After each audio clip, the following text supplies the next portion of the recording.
રાહુલ ગાંધીના ગુજરાત પ્રવાસ અંગે ભાજપના પ્રવક્તા ઋત્વિજ પટેલે પ્રતિક્રિયા આપી। કોંગ્રેસના પ્રશિક્ષણ શિબિરમાં અપેક્ષિત કાર્યકરો પણ નથી હાજરી આપતા। કોંગ્રેસ કાર્યકરો પણ ગેરહાજર રહ્યા છે। કોંગ્રેસ પોતે જ એક સડેલી કેરી છે। કોંગ્રેસની એક કેરી તો બતાવો કે જેની પર પ્રજા વિશ્વાસ કરી શકે। ઘણા જવાબદાર લોકો ત્યાં ગેરહાજર રહ્યા છે એ પણ જાણવામાં આવ્યું છે। બીજું એમણે વાત કરી કે સડેલી કેરી બધી જ કેરીઓને સડાવી દે, તો કોંગ્રેસ પોતે જ એક સડેલી કેરી છે। કોંગ્રેસમાં એક કેરી તો મને બતાવો કે જે સારી હોય, કે જેના ઉપર વિશ્વાસ પ્રજા કરી શકે, જેના નેતૃત્વ ઉપર પ્રજા વિશ્વાસ કરી શકે અને એમની વિચારધારાને સ્વીકારી શકે એવું કોઈ પણ વ્યક્તિ, કાર્યકર્તા, નેતા કોંગ્રેસમાં નથી। એટલે જયારે કોંગ્રેસ જ સંપૂર્ણ સડેલી કેરી હોય ત્યારે એમના રાષ્ટ્રીય અધ્યક્ષે જે વાત કરી છે એ બિલકુલ બેબુનિયાદ છે અને તથ્યહીન વાત છે।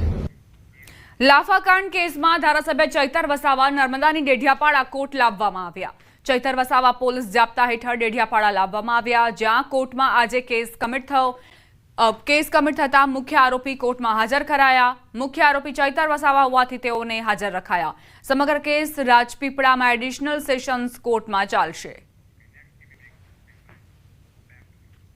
સમાચાર જૂનાગઢથી। કોંગ્રેસના નેતા રાહુલ ગાંધી ફરી ગુજરાત આવશે। 18 તારીખે ફરી રાહુલ ગાંધી ગુજરાત આવશે। પ્રશિક્ષણ શિબિરના સમાપન કાર્યક્રમમાં રાહુલ ગાંધી ઉપસ્થિત રહેશે।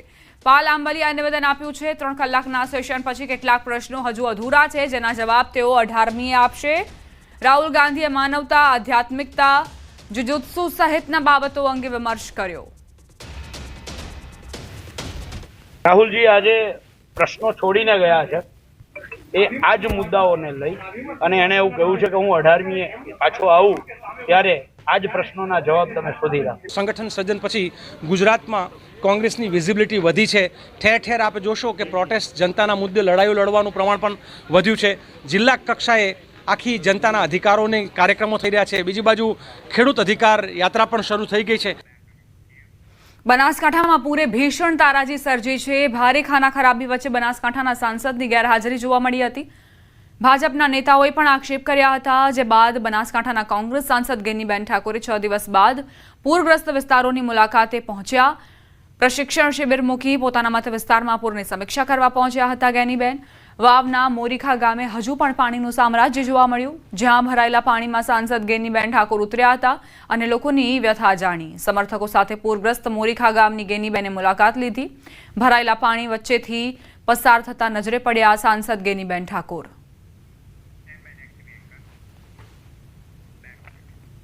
અંબાજી દાંતા વચ્ચે ત્રિશુળિયા ઘાટમાં ગમખ્વાર અકસ્માત સર્જાયો। એક સાથે 4 વાહનો અથડાયા। ત્રિશુળિયા ઘાટમાં એક સાથે 4 વાહનો ઊંધા પડ્યા।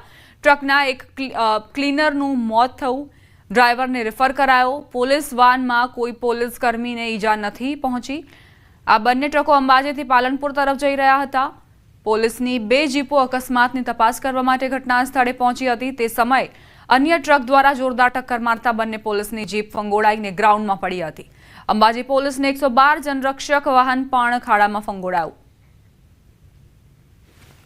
2 पुलिस गाड़ियां डैमेज हुआ है और वो दोनों ट्रक्स और 2 गाड़ियां रिकवरी के लिए प्रोसीजर चालू है। हमारा टीम एसडीएम, मैं एसडीएम हूँ और मेरा मामलतदार और दोनों पुलिस स्टेशन का कांस्टेबल्स और एसआई पीए सब लोग यहाँ हाजिर है।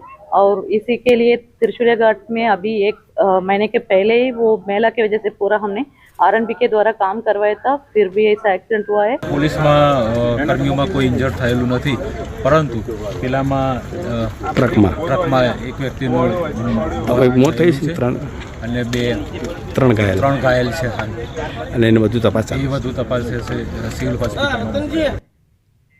છોટાઉદેપુરમાં મધ્યપ્રદેશને જોડતા નેશનલ હાઈવે 56 ઉપરના 3 પુલ ઉપર વાહન વ્યવહાર બંધ કરાયો। ઓરસંગ પુલ, સુવાલ પુલ અને ફેરખુઆ પુલ ઉપર 13 સપ્ટેમ્બર સુધી વાહન વ્યવહાર બંધ રહેશે। પુલોની ચકાસણી પ્રક્રિયાને લઈ કલેક્ટરે ડાયવર્ઝન અંગે બહાર પાડ્યું જાહેરનામું। છોટાઉદેપુર અલીરાજપુર જતા આવતા ભારે વાહનો વાયા કવાંટ થઈને જઈ શકશે, જ્યારે 4 વ્હીલ વાહનો વાયા વનાર, અંત્રોલી, દેવહાટ, ફેરખુઆ થઈને અવરજવર કરી શકશે। 60 વર્ષ કરતા જૂના પુલ હોવાથી સલામતી અર્થે ચકાસણી કરવામાં આવશે। ઓરસંગ બ્રિજ ઉપર તંત્ર દ્વારા ચકાસણી કરાઈ. આ તરફ સાંસદે જાહેરનામાનું પાલન કર્યું. સાંસદ જશુભાઈ રાઠવાએ ચાલીને આ બ્રિજ પસાર કર્યો. બ્રિજની ચકાસણીને લઈ વાહનો માટે આ બ્રિજ બંધ કરાયો છે. રંગપુર નાકા બ્રિજ બંધ હોવાથી સામેપાર સુરખેડા ગામ પંચાયત ઘરના લોકાર્પણ કાર્યક્રમમાં સાંસદ પદયાત્રા કરીને ગયા. સાંસદ જશુભાઈ સાથે નારણ રાઠવા, મુકેશ પટેલ સહિત આગેવાનો અને અધિકારીઓ પણ ઉપસ્થિત રહ્યા હતા.